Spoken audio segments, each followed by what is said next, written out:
საყოველთაო დაზღვევა უკვე ამოქმედდა ამ პაკეტით 60-ლამდე ასაკის ყველა ის პირი ისარგებლებს, რომელთაც ამ დრომდე სხვა არანაირი სამედიცინო დაზღვევა არ აქვს. ჯანდაცვის სამინისტრო კი განმარტავს, რომ ასეთი დაახლოებით 2 მილიონამდე მოქალაქეა. ახალი მთავრობის სადაზღვევო პაკეტში ამ ეტაპზე მხოლოდ გეგმიური სამედიცინო მომსახურება არ შედის. უფრო დეტალურად რას გულისხმობს ახალი საყოველთაო დაზღვევა და რა რისკებზე საუბრობენ საპარლამენტო უმცირესობაში. თამარ ჩიხლაძე მოგითხრობთ. ვიდრე საყოველთაო დაზღვევაზე ისაუბრებს, ექიმი მინისტრი პროფესიულ ჩვევას არ ღალატობს და თავს ისხვევს. ჯანდაცვის სამინისტროს ახალი პროგრამა, რომლის შედეგადაც დაზღვევის მიღებას 2 მილიონზე მეტი მოქალაქე შეძლებს, დღეს ამოქმედდა. მათთვის, ვინც დაზღვეული არ არის, სამედიცინო მომსახურებით სარგებლობა პოლისისა და ვაუჩერის გარეშე, მხოლოდ პირადობის მოწმობით იქნება შესაძლებელი.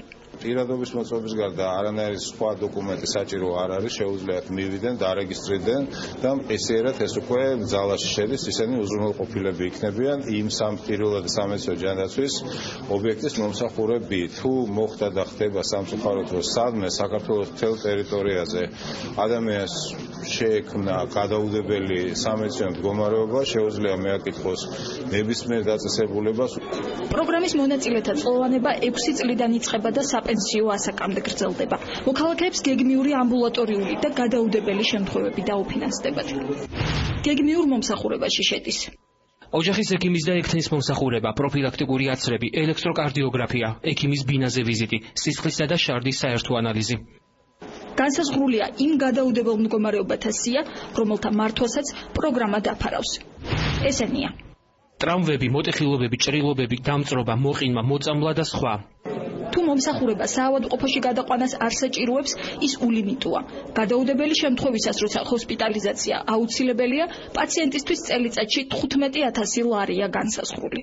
ეს მომსახურება ეხება დიაბეტურ კომას, ტვინის დაზიანებებს, ღვიძლის მწვავე უკმარისობებს, ტრამვულ შოკს, მუცლის ხუს ორგანოთა მრავლობით ტრამვას, ფილტვის შეშუბებას, სუნთქვის შეჩერებას, გულის გაჩერებას და ასე შემდეგ. სახელმწიფოში ამ ეტაპზე 2 მილიონზე მეტი დაუზღვეველი ადამიანი და შესაბამისად პოტენციური პაციენტია. უმცირესობაში მიიჩნევენ, რომ ახალი პროგრამა კორუფციულ რისკებს შეიცავს. ქრისტიან-დემოკრატი მაგდა ანიკაშვილი კი სამართლიანი დაზღვევის უსამართლობაზე საუბრობს. პრობლემატურია კორპორატიული დაზღვევით მოსარგებლე ადამიანების მდგომარეობა, ანუ მოქალაქეების, რომლებიც იჩენენ პასუხისმგებლობას და მზად არიან, რომ საკუთარი შრომის შედეგად გამომუშავებული თანხიდან გადადონ გარკვეული ფული. ასეთი გადაწყვეტილებები ირიბად თუ პირდაპირ არ უწყობს ხელს ქვეყანაში სადაზღვევო კულტურის ჩამოყალიბებას, იმიტომ რომ სამომავლოდ არავითარი мотиваცია ადამიანს, რომელიც უკვე იხდის ფულს საკუთარი ჯიბიდან დაზღვევაში, აღარ ექნება, რომ გააგრძელოს კონტრაქტი კერძო სადაზღვევო კომპანიასთან. მიდგომა, რომელიც თქვათ შეიძლება იყოს დამახასიათებელი ამგვარი სახელმწიფოებრივი სისტემებისთვის არის ასეთი არასასურველი სოციალისტური იმ გაგებით, რომ ყველას მივცეთ, მაგრამ მივცეთ ცოტ-ცოტა, რომელიც თავში ბადებს შემდეგ მომსახურების ხარისხის დაცემას, ჯიბიდან გადახდების, არაფორმალურ გადახდების ზრდას და სხვადასხვა უსიამოვნო ქართულებებს, რომელიც შეიძლება თან ახლდეს აი ეს ცოტა და ყველას პრინციპს. სადაზღვევო კომპანიებთან ურთიერთობაში ძირითად პრობლემებს ფინანსები ქმნიდა. პროგრამაში ჩართული კლინიკების ხელმძღვანელები იმედოვნებენ, რომ ფინანსური ანგარიშწორობის პრობლემა სახელმწიფოსთან აღარ იქნება. აქ ძალიან ზუსტი უნდა იყოს ერთი მხარეც და მეორე მხარეც, რომ ეს ორმხრივ მისაღები დონე იქნა შენარჩუნებული, სამედიცინო დაწესებულებებმა არ გადააჭარბონ და არ გაბერონ ის ხარჯები, რომელიც მათ უნდა გასწიონ კონკრეტული პაციენტების მკურნალობისას და ასევე სამინისტროსაც ჰქონდეს საშუალება, რომ გააკონტროლოს ეს. ჩვენ ვიმედოვნებთ, რომ ფინანსური ანგარიშწორების პრობლემა არ შეიქმნება სახელმწიფოსთან და შესაბამისად არ იქნება დაგვიანებები ხელფასების. გარკვეული მცირე ხარვეზები არის, თუმცა ეს სამუშაო პროცესში ვიმედოვნებთ, რომ გამოსწორდება, დაიხვეწება პაციენტთა ბაზების რეესტრი.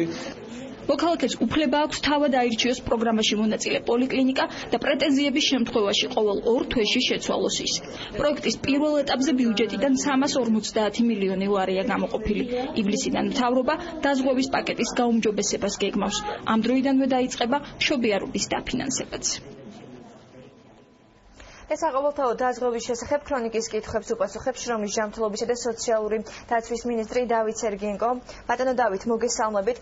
პირველ რიგში რა უნდა ქნას რიგითმა მოქალაქემ, რომ ჩაერთოს საყოველთაო დაზღვევაში, პროცედურულად რომ განმარტოთ, რა დოკუმენტაცია საჭირო და სად უნდა მივიდნენ მოქალაქეები? საღამოშვიდობისა მოგესალმებით. პროცედურულად ეს ძალიან მარტივი პროცედურა არის, დოკუმენტებიდან საკმარისია მხოლოდ პირადობის მოწმობა.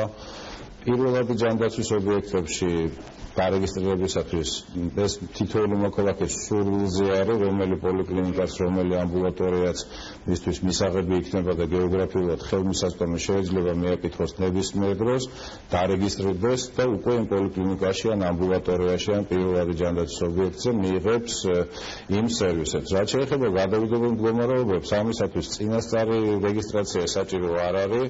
შეიძლება, როდესაც აღმოცენდება ესეთი საჭიროება, მიაკითხონ იმ დაწესებულებას, რომელიც მათთვის იქნება მისაღები, გადავიდებელი მდგომარეობის შემთხვევაში ლოგიკური არის, გეოგრაფიულად უახლოესი დაწესებულება იყოს და დარეგისტრირდნენ და მყისიერად ეს პროცესი ჩაერთვება. ანუ გეგმიურ ამბულატორიულ სერვისებზე თვითონ რომელსაც აერჩევენ დაწესებულებას გადავიდებელზე წინასწარ რეგისტრაცია საჭირო არ არის. როდესაც კი აღმოცენდება ესეთი საჭიროება საქართველოს ნებისმიერ წერტილში შეუძლიათ მიმართონ კლინიკას და მხოლოდ პირადობის მოწმობა ამისთვის საკმარისია.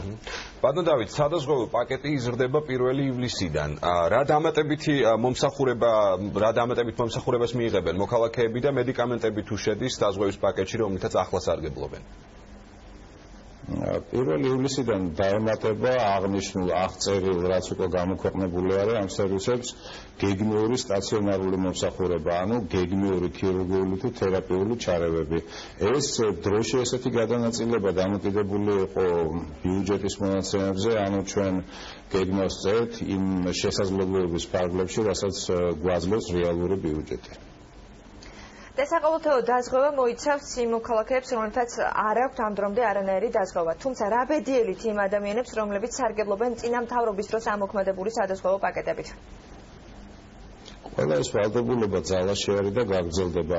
ანუ კიდევ ერთხელ მინდა ხაზი გაუსვა, რომ ეს ახალი პროექტი, რომელიც დაიწყო დღეიდან და 1 ივლისს გაიზრდება, უფრო ფართო მოცულობის გახდება, ეს პერიოდი შეეხება მხოლოდ იმ მოქალაქეებს, რომლებიც არანაირი სადაზღვევო პაკეტის მფლობელები არ არიან დღეის მდგომარეობით.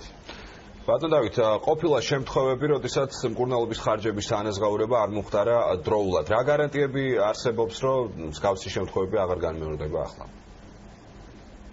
შემთხვევები, რა თქმა უნდა, ბევრი არსებობს, არა მარტო მკურნალობის დროული ანაზღაურების, არამედ მრავალი სხვა, მაგრამ ამ შემთხვევაში გარანტად გამოდის სახელმწიფო, რომელიც ბევრად უფრო მძლავრი რესურსების მფლობელი არის, ვიდრე ნებისმიერი კომპანია. და დღეს საპარლამენტო უმცირესობაში გარკვეულ რისკებზე საუბრობდნენ, ხომ არ შეუქმნის ეს საყოველთაო დაზღვევა გარკვეულ საფრთხეს კერძო სადაზღვევო კომპანიებს? ამაზე მე არაერთხელ მithქვამს და დიდი სიამოვნებით გავიმეორებ ახალს, იმიტომ რომ ეს ერთ-ერთი პირველი აქტუალობის თემა არის.